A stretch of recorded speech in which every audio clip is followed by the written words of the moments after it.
தமிழக காங்கிரஸ் கமிட்டியின் தலைவராக 5 ஆண்டுகளுக்கும் மேலாக பணியாற்றி வந்த KS அழகிரியை மாற்ற வேண்டும் என கட்சி நிர்வாகிகள் கொடுத்த அழுத்தத்தின் காரணமாக அவருக்கு பதிலாக கடந்த ஆண்டு இதே பிப்ரவரி மாதம் செல்வப்பெருந்தகை நியமிக்கப்பட்டார்.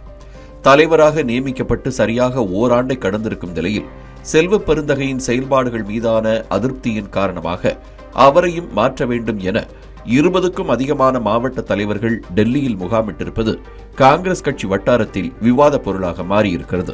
காங்கிரஸ் கட்சியில் தலைவர்கள் நியமிக்கப்படுவதும் பின்னர் அவர்களுக்கு எதிர்ப்பு தெரிவித்து மாவட்ட தலைவர்கள் போர்க்கொடி தூக்குவதும் வாடிக்கைதான் என்றாலும் கூட நியமிக்கப்பட்ட ஓராண்டுக்குள் எதிர்ப்பு வருவது பல்வேறு விதமான சந்தேகங்களை கிளப்பியிருக்கிறது.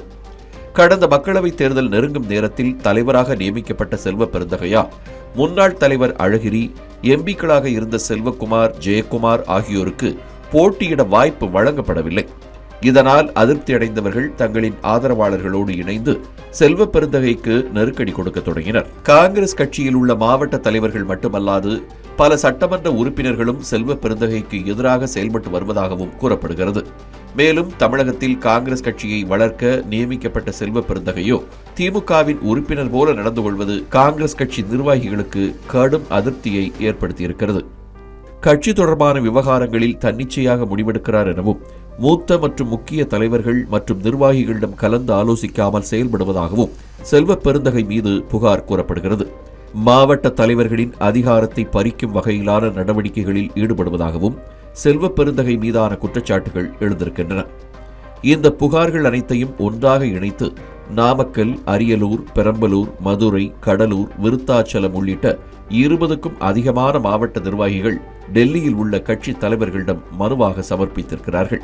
அகில இந்திய காங்கிரஸ் கமிட்டியின் மேலிட பொறுப்பாளர் கிறிஸ் ஜோடாங்கை சந்தித்து அடுக்கடுக்கான புகார்களை கூறிய காங்கிரஸ் நிர்வாகிகள் அடுத்தடுத்து பிரியங்கா காந்தி மற்றும் வேணுகோபாலையும் சந்தித்து 4 பக்க கோரிக்கை மனுவையும் வழங்கியிருக்கிறார்கள். உரிய நடவடிக்கையை எடுப்பதாக தலைவர்கள் உறுதி அளித்திருக்கும் நிலையில் செல்வப்பெருந்தகையை மாற்றாமல் தமிழகம் வரமாட்டோம் என்பதில் உறுதியாக இருக்கும் அவர்கள் ராகுல் காந்தி மற்றும் சோனியா காந்தியை சந்திக்க நேரம் கேட்டு காத்திருக்கின்றனர். ஆரம்பத்தில் ரிசர்வ் வங்கியில் பணியாற்றிய செல்வப்பெருந்தகை புரட்சி பாரதம், புதிய தமிழகம், விடுதலை சிறுத்தைகள், பகுஜன் சமாஜ் கட்சி என பல்வேறு கட்சிகளில் இருந்திருக்கிறார். 2010ஆம் ஆண்டு காங்கிரஸ் கட்சியில் இணைந்த அவருக்கு முதலாக பட்டியலின பிரிவு தலைவர் பொறுப்பு வழங்கப்பட்ட நிலையில் காங்கிரஸ் கட்சியின் சட்டமன்ற தலைவர் பொறுப்பும் வழங்கப்பட்டது. அழகிரிக்கு அடுத்ததாக செல்வப்பெருந்தகை நியமிக்கப்பட்ட போதே பல கட்சிகள் மாறி வந்தவருக்கு தலைவர் பதவியா என்ற சலசலப்பு ஏற்பட்ட நிலையில் தற்போது அது டெல்லி வரை சென்றிருக்கிறது. பொதுவாகவே காங்கிரஸ் கட்சி தலைவர்கள் கட்சி என அழைக்கப்படுவதுண்டு. தொண்டர்களை விட தலைவர்கள்தான் அக்கட்சியில் அதிக அளவு இருப்பார்கள் எனவும் அதற்கு காரணமாக கூறப்படுகிறது. அவ்வாறு தலைவர்கள் நிறைந்த கட்சியில் அடிக்கடி தலைவர்கள் மாற்றப்படுவது அக்கட்சியில் இருக்கும் குறைந்த அளவிலான தொண்டர்களை சோர்வடைய செய்வதோடு கட்சியின் வளர்ச்சிக்கு வாய்ப்பில்லாத சூழலைத்தான் ஏற்படுத்துவதாக அரசியல் விமர்சகர்கள் கருதுகிறார்கள்.